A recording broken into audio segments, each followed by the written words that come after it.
लेकिन जब हम खुशी को एक चुनाव के रूप में देखते हैं तो हम इसे एक चीज के रूप में देखते हैं जो हम नियंत्रित कर सकते हैं। हम जानते हैं कि खुशी हमारे विचारों, भावनाओं और कार्यों पर निर्भर करती है। सकारात्मक दृष्टिकोण रखें। जब हम सकारात्मक दृष्टिकोण रखते हैं तो हम जीवन के अच्छे पक्ष पर ध्यान केंद्रित करते हैं। इससे हमें खुशी महसूस करने में मदद मिलती है।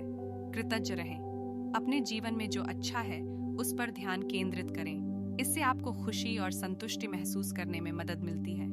दूसरों की मदद करें। दूसरों की मदद करने से हमें खुशी और अर्थ की भावना मिलती है। अपने जीवन में आनंद लें। अपने जीवन में उन चीजों का आनंद लें जो आपको पसंद है। इससे आपको खुशी और संतोष महसूस करने में मदद मिलती है। खुशी एक चुनाव है, लेकिन यह एक आसान चुनाव नहीं है। हमें लगातार सकारात्मक दृष्टिकोण रखने, कृतज्ञ रहने, दूसरों की मदद करने और अपने जीवन में आनंद लेने के लिए चुनौती देनी होगी। लेकिन यह चुनौती इसके लायक है। खुशी एक ऐसी चीज है जो हमारे जीवन को समृद्ध बनाती है। खुशी एक चुनाव है, न कि स्थिति। हम खुश हो सकते हैं भले ही हमारे आसपास की स्थितियां अच्छी ना हो। खुशी का चुनाव करने के कई तरीके हैं। हम सकारात्मक दृष्टिकोण रखकर, कृतज्ञ रहकर, दूसरों की मदद करके और अपने जीवन में आनंद लेकर खुशी का चुनाव कर सकते हैं। सफलता एक लक्ष्य नहीं है, बल्कि एक यात्रा है। यह एक सरल वाक्य है, लेकिन इसमें एक गहरा अर्थ छिपा है। यह हमें बताता है कि सफलता एक अंतिम लक्ष्य नहीं है, बल्कि एक निरंतर प्रक्रिया है। जब हम सफलता को एक लक्ष्य के रूप में देखते हैं तो हम उसे एक दूरस्थ और अप्राप्य चीज के रूप में देखते हैं। हम सोचते हैं कि जब हम सफल हो जाएंगे तभी हम खुश होंगे, लेकिन ऐसा कभी नहीं होता है। सफलता के बाद भी हम हमेशा कुछ और पाने की इच्छा रखते हैं। लेकिन जब हम सफलता को एक यात्रा के रूप में देखते हैं तो हम इसे एक रोमांचक और चुनौतीपूर्ण अनुभव के रूप में देखते हैं। हम जानते हैं कि हम कभी भी सफलता तक नहीं पहुंचेंगे, लेकिन हम उस यात्रा का आनंद ले सकते हैं। सफलता की यात्रा में कई चरण होते हैं। हर चरण में अपने स्वयं के अनुभव और सीख होती है। हर चरण हमें बेहतर बनाता है। सफलता की यात्रा में कई चुनौतियां भी होती हैं। हमें असफलता का सामना करना पड़ सकता है, निराशा का सामना करना पड़ सकता है और संघर्ष का सामना करना पड़ सकता है। लेकिन इन चुनौतियों से हमें सीखने और बढ़ने का अवसर मिलता है। सफलता की यात्रा एक व्यक्तिगत यात्रा है। हर किसी की सफलता की अपनी परिभाषा होती है।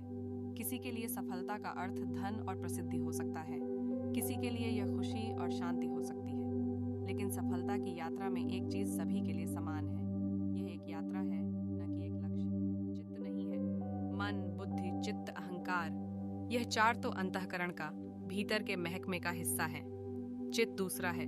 चित्त वह है जिससे चेतना निकलता है, चैतन्य। इस प्रश्न में पूछा गया है कि किन सत्कर्मों से सूक्ष्म शरीर प्राप्त होता है। इसका उत्तर है कि सूक्ष्म शरीर सत्कर्मों से प्राप्त नहीं होता है। सूक्ष्म शरीर का अभिमानी स्थूल शरीर के अभिमानी से ऊंचा है, क्योंकि विचार निर्विचार में प्रवेश करने का साधन बन सकता है।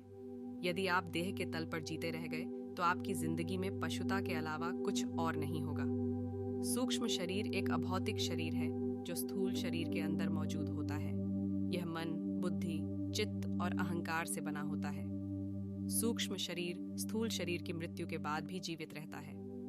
सत्कर्म वे कर्म हैं जो दूसरों के लिए अच्छे होते हैं। सत्कर्म करने से आपको पुण्य प्राप्त होता है, जो आपको अगले जन्म में बेहतर जीवन प्राप्त करने में मदद करता है।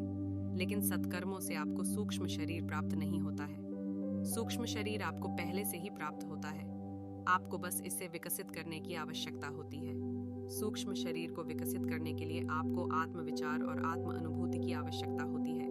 आपको यह समझने की आवश्यकता है कि आप कौन हैं, आपकी आत्मा क्या है और आप इस संसार में क्यों हैं। दूसरे प्रश्न में कारण शरीर के बारे में पूछा गया है। कारण शरीर मन के स्थूल सिरे को देह और मन के बीज को कहते हैं। यह मूल वृत्ति है, वह बीज है जिससे मन और शरीर और पूरा ब्रह्मांड उत्पन्न हुआ है। कारण शरीर को सूक्ष्म शरीर का सूक्ष्मतम रूप माना जाता है।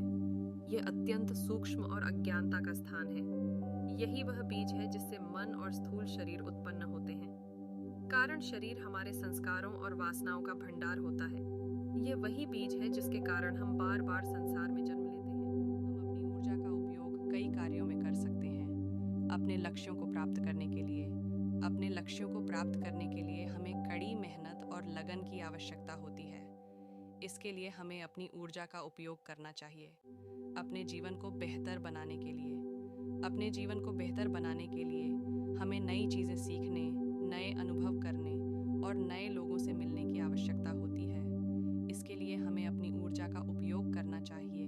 दुनिया में सकारात्मक बदलाव लाने के लिए हमें अपनी ऊर्जा का उपयोग सामाजिक कार्यों, पर्यावरण संरक्षण और मानवता की सेवा में करना चाहिए। आपकी ऊर्जा एक अनमोल संपत्ति है। इसका उपयोग हमें सोच समझकर करना चाहिए। व्यर्थ ऊर्जा हमें कमज़ोर बनाती है और हमें अपने लक्ष्यों से भटका देती है।